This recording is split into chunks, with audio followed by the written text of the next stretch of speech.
பாட்டிட்ட அனுமதி கேட்டு தான் இந்த கதையை உங்களுக்கு சொல்கிறேன். கொஞ்ச நாளாகவே என் கடைக்கு ஒரு பாட்டி ரெகுலராக வடை சாப்பிட வருவார். அது எப்போ சாயந்தரமா ஒரே ஒரு பச்சி தான் சாப்பிடுவா பார்த்துக்குங்க. ஒரு பச்சி சாப்பிட்டு ஒரு கூடையாக பேசுவாங்க என்கிட்ட. சரி பாவம் பாட்டி பேச்சு துணைக்கு ஆள்லேன்னு வந்து பேசிக்கிட்டு இருக்குன்னு நானும் அவங்க கதையை பூரா கேட்பேங்க. என் மருமக இப்படி பண்ணுறா, என் மருமக இப்படி குடும்பப்படுத்தா, என் மையன் ஒன்றும் கேட்குறாள், அதாக்கும் இதாக்குன்னு பேசிக்கிட்டே இருப்பாங்க பார்த்துக்கங்க. சரிங்க, உங்கள் மருமக என்ன வேலை பார்க்குறாங்க, அப்படி உங்கள் மையன் என்ன வேலை பார்க்குறாருன்னு கேட்டேன். அதுக்கு அவங்க சொன்னாங்க, இங்கே இருக்க நிறைய பேர் கேட்டிருக்கே சொட்டை மண்டையை மறைக்கிறீங்களான்றாமா, சொட்டை மண்டையை மறைச்சிருக்கேன்.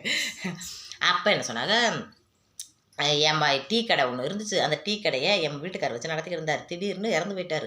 அந்த டீ கடையை மையன்ட்டே கொடுத்துட்டு, என் டீ கடையில் நல்ல வருமானமா, அந்த வருமானத்தை வச்சு வீடு வாசலாம் கட்டிக்கிட்டு என்னைய மக வீட்டில் போய் இருக்க வேண்டியதானே, 2 மகளை பெற்றுக்கிட்டு இங்கே மய வீட்டிலே கடந்துக்கிட்டு எங்களை படுத்திக்கிட்டு இருக்கேன்னு சாப்பாடை தூக்கி எறிகிறா. என் மயன் தலகாணியை கொண்டு ஒரு நாளாக என்னை அம்மிக்கு என்னை கொல்ல பார்க்குறேம்மா அப்படின்ட்டு வந்து சொல்லுவாங்க. என்ன பாட்டி இப்படிலாம் சொல்கிறீங்க? அப்புறம் மாத்திரை வாங்குறதுக்கு, ப்ரெஷர் மாத்திரை இது வாங்குறதுக்கு எனக்கு ஒரு 1000 ரூபா இந்த பணம் வருது, அந்த பணத்துலேருந்து ஒரு 500 ரூபா கொடுன்னு என்ன மையன் என்கிட்ட கேட்குறியா, கொடுக்கலேண்டு தலகாணி வச்சு நெரிச்சு நீ கொல்ல பார்த்துட்டியாம்மா அப்படின்னு சொன்னாங்க. இப்படி சொல்லிக்கிட்டு இருந்தவ திடீர்னு அந்த பாட்டி எங்கள் கடைக்கு வர்றதே இல்லை பார்த்துக்குங்க. ஐயோ இந்த பாட்டிக்கு என்னாச்சு, மயங்கையும் கொண்டுக்கிட்டு விட்டானப்பா, என்னப்பா வரவே இல்லைன்னு யோசிச்சுக்கிட்டு இருந்தேன். ரொம்ப நாள் கழிச்சு பாட்டி மறுபடியும் சோகமாக வந்துச்சு. என்ன பாட்டி இவ்வளோ சோகமாக இருக்கிய, என்ன ஆளையே காண முடியாது, ஒன்றுமே பதில் பேசலை. ஒரு பச்சையை குடும்பம்னு மடிச்சு தின்னுட்டு உட்காந்துக்கிட்டே இருந்தாங்க. என்ன பாட்டி எதுக்கும் பேசுறீங்களா, வளவலா கலகலான்னு பேசிகிட்டே இருப்பியே, என்ன பாட்டி என்னாச்சு அப்படின்னு கேட்டேன். அதுக்கு பாட்டி சொல்லிச்சு, என்னத்தம்மா சொல்கிறது, ஒரே கவலையாக இருக்குது, என் மனசே சரியில்லைன்னுச்சு.